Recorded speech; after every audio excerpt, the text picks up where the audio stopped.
जय हिंद दोस्तों, हम आपके सामने फिर से हाजिर हैं। हमारे कुछ साथियों ने हमसे अभी कुछ डाउट्स क्लियर किए, डाउट्स मतलब बताए थे। ट्रांसफर पॉलिसी आ गई उसको लेकर, तो हमने कहा एक शॉर्ट वीडियो आपके डाउट्स को लेकर बना दे, ताकि आप लोग को जो डाउट्स है वो क्लियर हो जाए। ठीक है, ट्रांसफर पॉलिसी 2025 संविलियन नीति है ना। मैं इसलिए बार बार आपसे तब भी कहा था, अभी भी कह रहा हूँ, आराम से पढ़ लो, कोई जल्दबाजी नहीं है, कोई हड़बड़ी नहीं है। ठीक है, कैसे क्या करना है क्या नहीं करना है। सबसे पहली चीज है, फॉर्म कहाँ से भर जाएंगे। फॉर्म जो है फिलहाल sara.mp.gov.in से ही भर जाने की संभावना है, क्योंकि यही ऑफिशियल वेबसाइट है किसके लिए, पटवारियों के लिए। ठीक है, इसी से ही संविलियन के फॉर्म भर जाते हैं और इसी से संविलियन के फॉर्म भर जाएंगे। अभी लाइव नहीं है, जल्दी ही लाइव हो जाएगी। यदि ये लाइव नहीं होगी तो 1 या 2 दिन में आपको अगले निर्देश मिल जाएंगे कि आपको फॉर्म कहाँ से भरने। तो भी इसमें हड़बड़ाने वाला कोई ऐसा नहीं है कि हमको डेट निकल गई है, ऐसा नहीं। दूसरी चीज, जिन लोगों को डाउट है IFMIS का, तो IFMIS रेवेन्यू के लिए चालू हुई है केवल पटवारी के ऊपर के लोगों के लिए, यानी कोई RI है, नायब तहसीलदार हैं, है ना, या कोई और व्यक्ति हैं। हालांकि जो रेवेन्यू डिपार्टमेंट में JDO हैं या ऑपरेटर हैं या क्लर्क हैं, सहायक क्लर्क हैं, है ना, उनके लिए ये लागू हुई है। तो IFMIS में केवल अभी पटवारियों को नहीं भरना है। तो यहाँ डाउट आपका एक क्लियर हो गया। दूसरा है जो जिले का एक है ना, कि यदि किसी ने संविलियन 2023 में फॉर्म भरा था, कहे में संविलियन 2023 में फॉर्म भरा था, तो क्या वो 2025 में भर सकता है या नहीं। तो आप अच्छे से पढ़ेंगे नीति, तो उसमें साफ लिखा हुआ है, जिस व्यक्ति का स्थानांतरण 1 अप्रैल 24 से 30 अप्रैल 24 के बीच में हुआ, 25 के बीच में हुआ है, केवल वो इस संविलियन नीति के लिए अपात्र है, यानी कि आप इसके तहत पात्र हैं।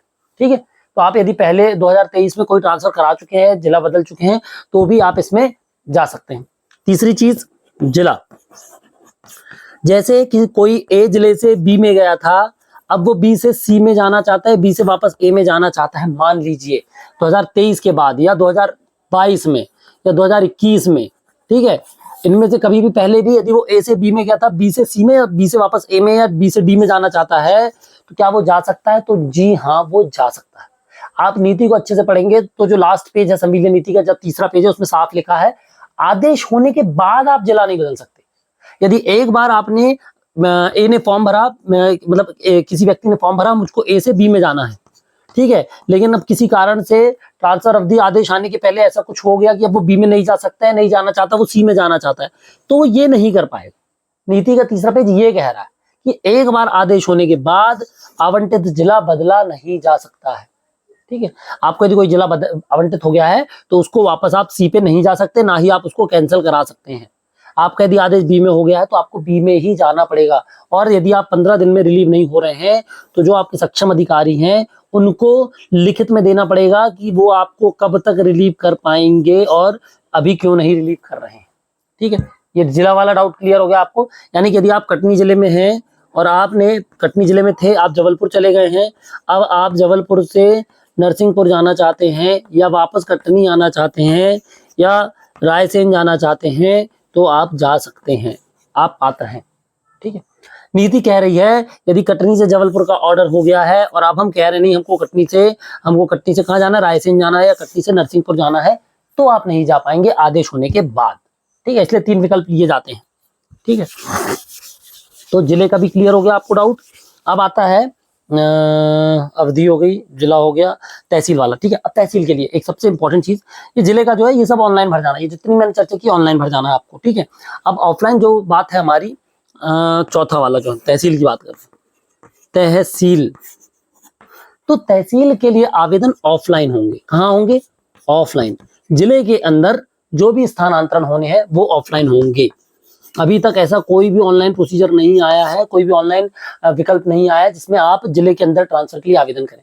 इसकी प्रक्रिया है प्रति कलेक्टर महोदय द्वारा तहसीलदार या SDM, जो आपको इजी पड़े आप उनसे द्वारा में मार्क करा के यहाँ पर भेज सकते हैं। ठीक है, ज्यादा है, आपको सपोर्ट चाहिए, आपको चाहिए कि आपका स्थानांतरण होना चाहिए, आपके पास ग्राउंड्स हैं, तो आप वहां पर अपने ग्राउंड्स के, जो भी आपके ग्राउंड्स है, बीमारी है, परिवार दूर रहता है या जो भी है, तो आप उसके दस्तावेज आवेदन के साथ संलग्न करके कलेक्टर कार्यालय में या SLR ऑफिस में दे सकते हैं। ठीक है, जिनको क्या चेंज कराना है, तहसील चेंज कराना है। ठीक है, अब हम बात करते हैं, यहाँ तक आपको क्लियर हो गया है ना, ये अपन को क्लियर हो गया है। अब अपन बात करते हैं तहसील के बाद, यदि तहसील का आवेदन जैसे क्लियर हो जाता है हमारा, तो इसके बाद आपको अनुमोदन कराना, तो आप चाहें तो इसमें स्थानीय विधायकों से भी अनुमोदन करा सकते हैं, अदरवाइज इसमें अनुमोदन की जरूरत नहीं है। केवल जो लास्ट जो हम इसमें रोस्टर की भी आवश्यकता नहीं है, क्योंकि रोस्टर जिला स्तरीय है, तहसील स्तरीय कोई रोस्टर नहीं है ना, कि तहसील में इतने पद इस कैटेगरी के होने चाहिए, इतने पद उस उप कैटेगरी के होने चाहिए, इसका कोई वो नहीं है, रोस्टर नहीं है, तो इसके लिए आप निश्चिंत रहें। ठीक है, पांचवी जो सबसे महत्वपूर्ण चीज आती है वो आती है आपका म्यूचुअल का, और छठवीं चीज जो आती है वो आती है श्रेणी की। तो मैं दोनों को एक साथ समझा देता हूं आपको। ठीक है, ठीक है, म्यूचुअल की और श्रेणी या उप श्रेणी जिसको हम कह रहे थे, इसको बता देता हूं मैं।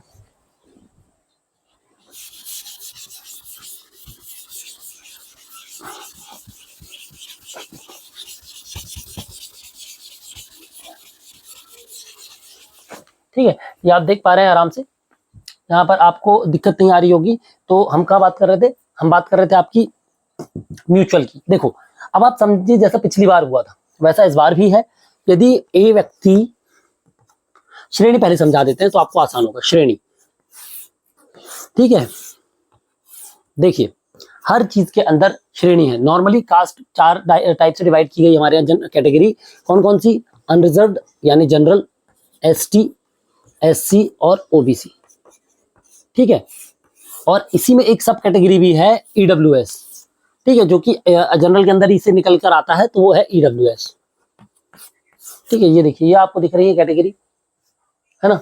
अब यदि हम बात करें इसमें कैटेगरीज की, तो ये तो आपने 5 देखी, अब इनके अंदर भी सब कैटेगरी है। कौन कौन सी? Male, female, other, male, female, other, male, female, other, male, female, other, male, female, other और मेल, फीमेल। ठीक, कहीं ज्यादा हो गया शायद, अदर इधर है। अच्छा, ठीक है, तो एक अदर इधर बना दीजिए, एक अदर इधर बना दीजिए, एक अदर इधर बना दीजिए और एक अदर इधर बना दीजिए। तो ये कैटेगरी हो गई सब कैटेगरी। अब इसके अलावा भी कैटेगरीज हैं। कौन कौन सी कैटेगरी हैं? एक्स सर्विसमैन है, ठीक है, उसके बाद हैंडीकैप्ड है, ठीक है, या डिसेबिलिटी जो फिजिकल डिसेबल्ड होते हैं वो हो गए, और इसके अलावा जो है स्पोर्ट्स कोटा या एनसीसी जो भी है, अलग अलग सबकी सब कैटेगरीज हैं। ठीक है, तो उनमें कैटेगरीज का ध्यान रखना है आपको। एक जिले के लिए रोस्टर तय है, जैसे कि किसी जिले को हम उठाते हैं एक्स जिले में, जब एक्स सेम हो जाएगा आपको समझने में, तो आप मान लीजिए कोई जिला है जैसे देवास है, ठीक है, तो देवास में आरक्षण जो है आपका सब तय है। ठीक है, कितने परसेंट ओबीसी, कितने परसेंट एसटी, कितने परसेंट एससी, कितने परसेंट टोटल में महिलाएं, ठीक है, कितने परसेंट में हैंडीकैप, सब तय है। अब किसी जिले में उस रोस्टर की विपरीत पोस्टिंग नहीं होगी, उस कैटेगरी के विपरीत क्या नहीं होगा, ये कैटेगरी, ये सब कैटेगरी। ठीक है, ये सब कैटेगरीज, इनके अलावा वहां पर ट्रांसफर या पोस्टिंग्स नहीं हो सकती। अब किसी जिले में 12 जनरल के फीमेल के पद हैं, ठीक है, अब 12 जनरल के फीमेल के पद हैं जिसमें से 10 भरे हैं, तो कितने पद रिक्त हो गए? 2।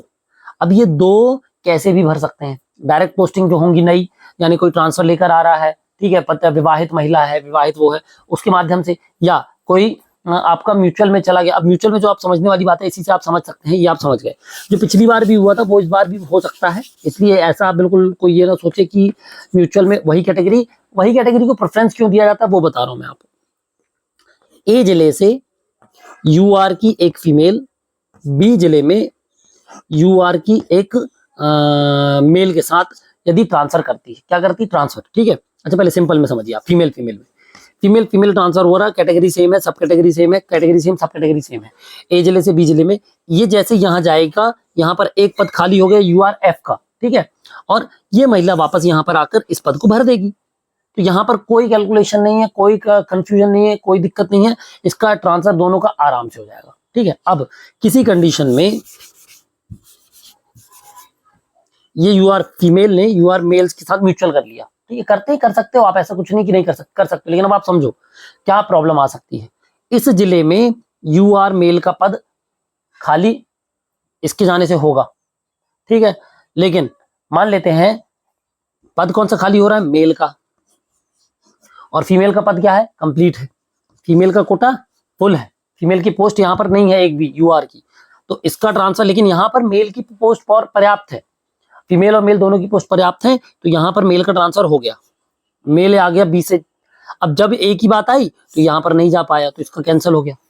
पिछली बार भी हुआ है म्यूचुअल में, एक का हो गया दूसरे का नहीं हुआ, ठीक है। तो वो इसलिए होता है क्योंकि कैटेगरी सेटिस्फाइड होना जरूरी है, इसलिए प्रेफरेंस दिया जाता है सेम कैटेगरी और सेम सब कैटेगरी को। श्रेणी और उपश्रेणी को साथ में तवज्जो देने से ये फायदा होता है, मान लीजिए एससी की फीमेल जा रही है और एससी की फीमेल आ रही है तो ये आराम से ट्रांसफर हो जाता है, कोई दिक्कत नहीं, क्योंकि रोस्टर मेंटेन हो रहा है, रोस्टर मेंटेन हो रहा है, कैटेगरी मेंटेन हो रही, कास्ट मेंटेन हो रही, तो दिक्कत ही नहीं होगी। दिक्कत कब होती है, एससी की फीमेल ने एसटी की फीमेल के साथ कर दिया, अब एसटी की फीमेल जाएगी तो एसटी का पोस्ट खाली होगी फीमेल की, ठीक है, लेकिन एससी की फीमेल की पोस्ट तो पहले से फिल है, तब ये इसका ट्रांसफर तो नहीं हो पाएगा। लेकिन मान लीजिए यहाँ पर एसटी की पोस्ट खाली थी तो इसका तो ट्रांसफर हो गया। इसलिए ये कंफ्यूजन में कई बार ऐसा होता है, बहुत सारे लोगों के साथ पिछली बार भी ऐसा हुआ है कि सब अलग अलग कैटेगरी के यदि ट्रांसफर होते हैं तो उनमें बहुत ज्यादा कंफ्यूजन और कैलकुलेशन बढ़ जाता है रोस्टर वाइज। इसलिए गवर्नमेंट कोई प्रतिबंध नहीं लगा रही किसी भी रोस्टर पे, मतलब किसी भी म्यूचुअल ट्रांसफर पे, मगर जब लास्ट में आदेश बनते हैं तब सारे रोस्टर्स को चेक करके ही ऑर्डर बनता है। उस कंडीशन में आपका ऑर्डर फेल हो सकता है, आपका एप्लीकेशन फेल हो सकता है और पता चले आपने जिससे ट्रांसफर कराया उसका ट्रांसफर हो जाए, वो आपके जिले में आ गया लेकिन आप जा ही नहीं पाए। तो इसलिए कोशिश करें जब आप म्यूचुअल ढूंढे तो कैटेगरी और सब कैटेगरी सेम देखें, या जिले में पहले से पता कर ले कि पोस्ट खाली है या नहीं। पोस्ट खाली का क्या लॉजिक है, मान लीजिए किसी जिले में यूआर के 3 पद हैं, ठीक है, एसटी के 2 पद बचे, मतलब मेल फीमेल अभी टोटल बता रहा हूं मैं आपको, एससी का 1 पद है, ओबीसी के 4 पद है, ठीक है, तो ये उस जिले का रोस्टर बचा। अब ये तो है अभी की स्थिति, लेकिन जब ट्रांसफर होंगे, मान लो यूआर से 3 लोग गए, ठीक है, यूआर से 3 लोग गए तो +3 हो गया, एसटी से 2 लोग गए +2 हो गया, एससी से 1 आया +1 हो गया, और मतलब 1 गया +1 हो गया, और ओबीसी से 1 भी 2 गए तो +2 हो गया। ये पद बढ़ गए नए, ठीक है, 6 4 2 और 6 ये आ गए। अब जो नए आवेदन आए हैं सरकार के पास, देखो लास्ट ऑर्डर कौन करता है, गवर्नमेंट करती है, ठीक है, तो जब गवर्नमेंट के पास लास्ट में वैकेंसीज आई, मान लो नए जो आवेदन आए हैं उन नए आवेदनों में 6 के अगेंस्ट में आए 8, 4 के अगेंस्ट में आए 9, 2 के अगेंस्ट में आए 4 और 6 के अगेंस्ट में आए 11। अब कितने लोग का ट्रांसफर नहीं हो पाएगा, 5 लोग का इधर, 2 लोग का इधर, 5 लोग का इधर और 2 लोग का इधर, यानी 2 2 4 और 10 14 लोगों का नुकसान होगा इस ट्रांसफर में, यानी कि नहीं हो पाएगा। अब ये कैसे तय होंगे, ये गवर्नमेंट के नॉर्म्स है, गवर्नमेंट के नियमानुसार वो प्रेफरेंस लगाएंगे, वो फिल्टर लगाएंगे, वो देखेंगे किस कैटेगरी की सब कैटेगरी की वैकेंसी है या किस कैटेगरी किसके सब कैटेगरी को ज्यादा जरूरत है, ठीक है, तो इसलिए रोस्टर वहां पर डिस्टर्ब नहीं करेंगे वो फाइनल ऑर्डर में, लेकिन अभी आवेदन सबके हो जाएंगे। इसलिए आपसे 3-3 जिले भराए जाते हैं जहां पर रोस्टर भी मेंटेन हो और जिला भी आप पहुंच जाए आसपास। तो ये आपको देखना है आराम से। रोस्टर अब आप समझ गए हैं, म्यूचुअल ट्रांसफर आप समझ गए हैं। म्यूचुअल में कोई भी व्यक्ति किसी भी कैटेगरी का किसी भी सब कैटेगरी के साथ ट्रांसफर कर सकता है, लेकिन उसमें रिस्क है क्योंकि लगभग आज की डेट में पोस्ट जो है वो 2 या 3 ही पोस्ट हर जिले में वैकेंट है अभी, तो रोस्टर के बाद इसमें चेंजेस होने की संभावना ज्यादा है। थोड़ा ध्यान रखें, थोड़ा ध्यान से करें, कोई दिक्कत नहीं आए। अब यदि कोई दिक्कत हो ट्रांसफर पॉलिसी में आपकी संविलियन में तो मेरे को बताइएगा, कमेंट कीजिएगा, मैं कोशिश करूंगा आपकी यथासंभव और समय से मदद करने की। ठीक है, मिलते हैं फिर अगले वीडियो में, तब तक जय हिंद।